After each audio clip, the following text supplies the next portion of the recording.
other process that I've been talking about, namely low-energy nuclear action. The reason they're ignoring it, and to some extent they're correct, it has been problematic. In other words, it's not screaming out that, okay, we've solved all the problems. Now, either they don't believe it, and in many cases they don't, okay, or they assimilated the idea that it's nonsense and they're not working on it, or they see that there are indeed a lot of problems, and there are.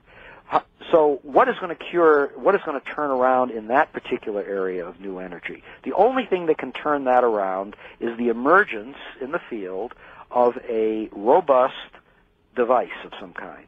So some venture capitalist and or a philanthropist, and I hope for the philanthropists much more than I hope for venture capitalists. I think most venture capitalists are significantly brain dead.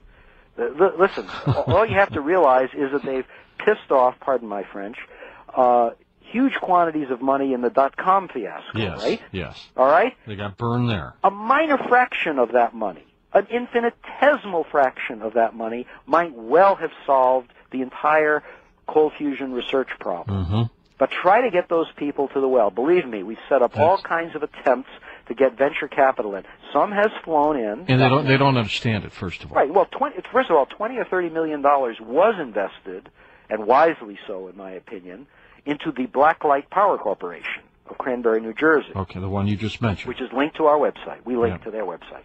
And they have spectacular results that are like clockwork, predictable. Now, there should be hundreds of millions of dollars put into that company. Not just, 10, 20, $30 million. I mean, this stuff that Dr. Mills and company is working on is fantastic. Because what happens when they run out of funds? Well, indeed, what happens when they run out of funds? And they are routinely attacked by the academic government complex. There are people who literally monitor them. We know who they are, okay? Robert Park of the American Physical Society, nitwit if there ever was one. He wrote the book called Voodoo Science, which supposedly debunks cold fusion, complementary medicine, Blacklight Power Corporation's work. Everything that this nitwit doesn't understand is debunked. Don't hold back at all here. No, I won't. I'll be a little more blunt about it in the future. No, seriously, money is indeed a choking point. I don't want to be crass about it and say, look, send money. This will solve the problem. We still have issues that won't be solved, but believe me, these cold fusion researchers and the Blacklight Power Corporations of the world and the vacuum energy people that I'd like to talk about soon, the Correas in Canada, Toronto, Canada, they're basically starving for money for the kind of work that could take us rather quickly, in many cases, particularly in the vacuum energy area, from no visibility to extreme visibility. Quickly, too. Well, now, what about my question from last hour about a clandestine government operation going on somewhere where they're doing this right now? All right. Well, anything is possible. For example, I'm not going to get into the UFO question, which I find to be very interesting. No, but I will ask you an alien question that has to do with...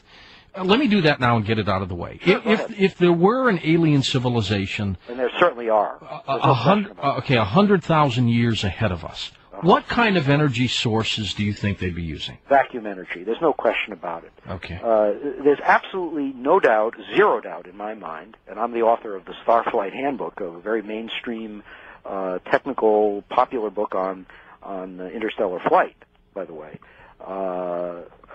I would say all the proposals that I and Dr. Mallove collected in that book are rather obsolete. We wrote that book in 1980. And vacuum energy is also called space energy, right? Space energy, ether energy. There is an ether. That's the bottom line. There is an ether pervading space. It is not the ether that was dismissed properly, the electromagnetic ether that the Michelson-Morley experiment of 1887. Or the kind that puts us to sleep. The kind that puts us to sleep. There's a pervading mass-free energy in all of the universe. There's no such thing as a Big Bang, by the way, of a highly questionable theory. Ooh, I may want to ask you that by the time we're off the air. Right, okay. Basically, ether energy is at the root of everything. The ether is responsible for the creation and destruction of matter. It is responsible for life itself. Okay, all particles are made of ether. They are not little hard things.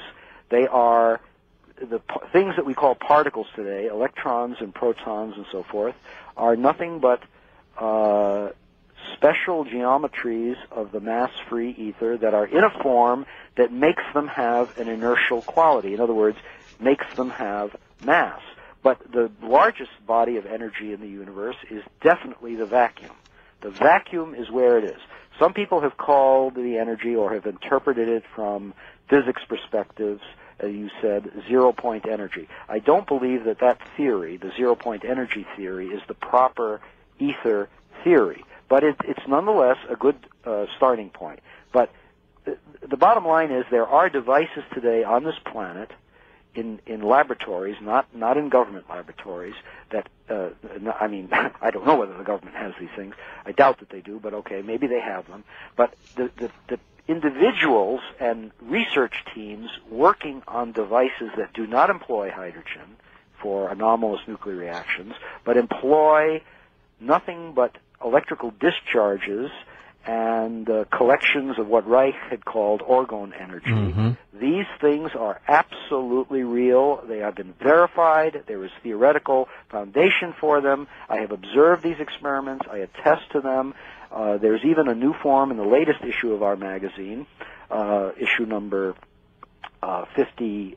Does this come out every month or bi-monthly? Bi-monthly. Okay. Okay. It's titled Solar Power by Day and by Night. Now, Dr. Paulo and Alexandra Correa in Toronto, Canada, have managed to create a special type of what Reich would have called an orgone accumulator, but they call it a hybrid orgone accumulator that sits around the clock generating power in a small Stirling engine. I've worked with them, by the way, to calibrate, to make sure that the experiments are being done properly. They go round the clock running a Stirling engine as though there were a source of 2 watts of thermal energy inside the metal Faraday cage. Now, that's vacuum energy for sure. Someone's going to get a Nobel Prize one day for this. Someday, yes. Now, anyways, very quickly, as we approach the bottom here, government, maybe they're working on this, maybe not? What are they doing? There have been some programs. For example, NASA had a public program, an advanced propulsion program, in which they entertained ideas of zero-point energy, vacuum energy. But